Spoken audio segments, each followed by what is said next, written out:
Halo guys, ketemu lagi dengan saya Drama Budi Mulya. Di sini saya akan menjelaskan mengenai notasi penulisan algoritma. Jadi, pada materi kali ini kita akan membahas mulai dari jenis-jenis penulisan algoritma sendiri dan masing-masing jenisnya nanti akan saya jelaskan sendiri-sendiri. Nah, notasi algoritma merupakan suatu hal dasar yang harus diketahui oleh setiap orang yang ingin membuat suatu program. Nah, karena di dalamnya terdapat kerangka-kerangka suatu program, tidak ada aturan baku dalam penulisannya, selama mudah dibaca dan mudah dipahami. Namun, untuk menghindari kesalahan, misal agar tidak ada terjadi miskomunikasi atau misalnya kesalahpahaman, maka diperlukan sebuah ketaatan atau aturan umum. Nah, aturan umum itu yang dimaksud adalah 3 cara umum yang digunakan dalam menuliskan algoritma, yaitu ada 3, yaitu kalimat deskriptif, pseudocode, dan flowchart. Untuk lebih jelasnya, simak video berikut ini. Notasi yang pertama adalah jenis notasi kalimat deskriptif. Notasi jenis ini cocok untuk digunakan pada algoritma yang pendek dengan cara menuliskan instruksi yang dilaksanakan dalam bentuk urutan kalimat deskriptif. Ya, urutan kalimat, yang mana urutan menentukan urutan perintah yang akan dilaksanakan. Nah, pada dasarnya notasi ini disusun oleh 3 bagian utama, yaitu judul, deklarasi, dan juga ada namanya deskripsi. Nah, pada judul ini berisi nama, lalu ada spesifikasi. Judul ya nama dari algoritmanya, lalu untuk spesifikasinya penjelasan singkat dari algoritma itu. Nah, contohnya seperti ini. Lalu selanjutnya ada namanya deklarasi. Deklarasi digunakan untuk mendefinisikan semua nama yang dipakai di dalam algoritma atau variabel. Contohnya seperti ini. Nah, lihat kan tuh. Setelah itu, yang terakhir adalah deskripsi. Deskripsi berisi uraian langkah-langkah penyelesaian masalah yang dituliskan dengan notasi yang lazim dalam penulisan algoritma.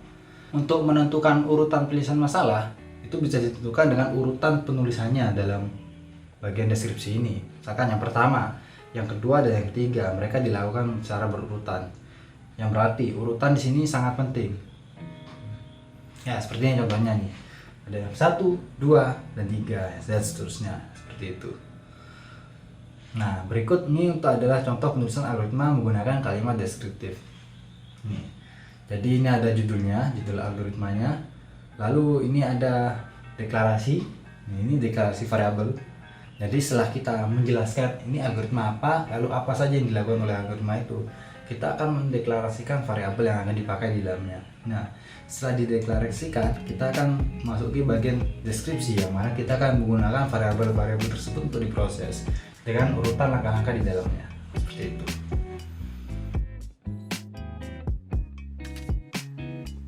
Untuk yang kedua adalah jenis penulisan pseudocode.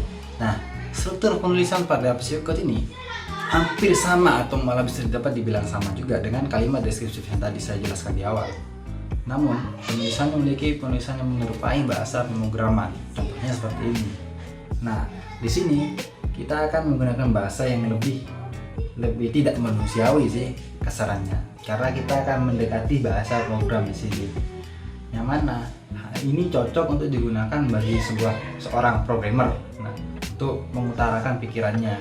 Misalkan programmer A dengan programmer B, untuk menyelaraskan pemikiran mereka menggunakan pseudocode ini, atau juga bisa langsung menggunakan sebuah algoritma nanti dalam flowchart. Nah, itu kita jelaskan pada jenis yang ketiga, yang terakhir. Nah, kenapa tidak menggunakan yang deskriptif? Karena biasanya tulisannya terlalu banyak. Jadi ya, kenapa tadi saya bilang deskriptif itu cocok untuk pendek? Karena kita menjelaskannya secara sedikit mungkin. Dan ini tidak cocok bagi jenis algoritma yang panjang, karena akan makan waktu yang cukup panjang juga untuk membuatnya. Oleh karena itu ada namanya pseudocode, yang mana ditulis dengan kalimat yang lebih hemat penulisan dengan bahasa pemrograman. Memang sebenarnya lebih susah dipahami bagi orang awam, tapi ini sebenarnya lebih simpel bagi saya, contohnya seperti itu. Jadi kalau saya sendiri sih lebih prefer gini daripada yang deskriptif, karena dengan kita membaca hal yang sama, kita mendapatkan ide yang sama. Akan tetapi kalau deskriptif itu kita akan lebih lebih bagaimana ya, seperti agak panjang gitu.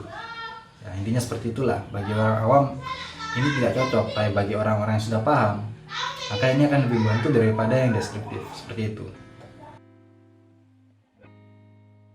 Nah, untuk jenis yang terakhir ini adalah jenis flowchart, merupakan gambar atau bagan yang memperlihatkan urutan atau langkah-langkah dari suatu program dan hubungan antar proses beserta pernyataan yang ditulis menggunakan notasi grafis. Yang mana nantinya kita akan menjelaskan secara visual, bukan lagi melalui notasi tulisan-tulisan yang sebelum-sebelumnya, yang pertama dan yang kedua. Nah, ada beberapa hal penting yang perlu diperhatikan dalam flowchart, yaitu yang pertama, digambarkan dari kiri atas ke kanan bawah, tidak boleh dibalik karena nanti orang bisa salah membacanya. Yang kedua, menggunakan bahasa dan simbol yang harus dimengerti oleh pembacanya. Jadi kita boleh menggunakan simbol, boleh juga menggunakan bahasa tertentu selama pembaca kita memahami apa yang kita maksud di dalamnya. Nah, yang ketiga, hanya ada satu titik awal dan hanya ada satu titik akhir agar nantinya tidak bias hasilnya. Lalu yang keempat, ditulis menggunakan deskripsi kata kerja. Dan yang kelima, setiap langkah dari aktivitas harus berada pada urutan yang benar. Sekali lagi, urutan di sini penting karena emang urutan menentukan langkah-langkah mana atau proses mana yang akan dikerjakan terlebih dahulu. Nah, seperti ini simbol-simbol flowchart yang umum digunakan. Pada dasarnya ada 3 simbol utama, yaitu terminator yang bentuknya bulat. Sebenarnya kita nggak begitu penting sih untuk mengetahui namanya, yang penting kita tahu ini apa. Nah, yang bentuk bulat itu untuk start dan end, yang mana untuk awalan flowchart dimulai dengan tanda bulat ini terminator, lalu juga pasti akan diakhiri oleh tanda bundar terminator ini. Nah, selanjutnya ada flow. Setiap bagian, contohnya seperti start ataupun proses dan lain-lainnya, nantinya itu selalu ada flow yang menjadi penghubung mereka semua. Nah, flow ini digunakan sebagai menghubungkan proses yang satu dengan proses yang lain, seperti itu. Nah, flow juga akan menjelaskan tentang urutan mana yang dikerjakan terlebih dahulu. Lalu syarat-syaratnya, misalkan kita menggunakan sebuah kondisi tertentu. Nah, flow ini akan berperan penting dalamnya untuk menentukan alur dalam program kita. Nah, yang kotak ini adalah proses. Proses ini ketika kita berbicara mengenai kalimat deskriptif, di bagian deskripsi yang ketiga itu kan tadi ada nomor 1, 2, dan 3. Nah, itu prosesnya. Nah, mereka semua itu nanti akan dimasukkan ke dalam kotak-kotak pada bagian algoritma ini. Misalnya kalau kita dituliskan secara flowchart, nah, maka setiap proses yang tadi dituliskan 1, 2, 3 itu akan masuk dalam kotak-kotak di sini. Nah, contohnya seperti ini.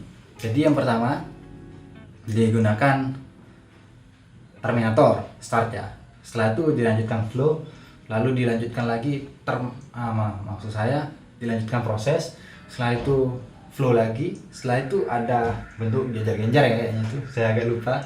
Nah, kotak miring lah. Nah, kotak miring ini adalah input output, yang mana dia sebuah proses, akan tetapi proses masukan ataupun proses keluaran.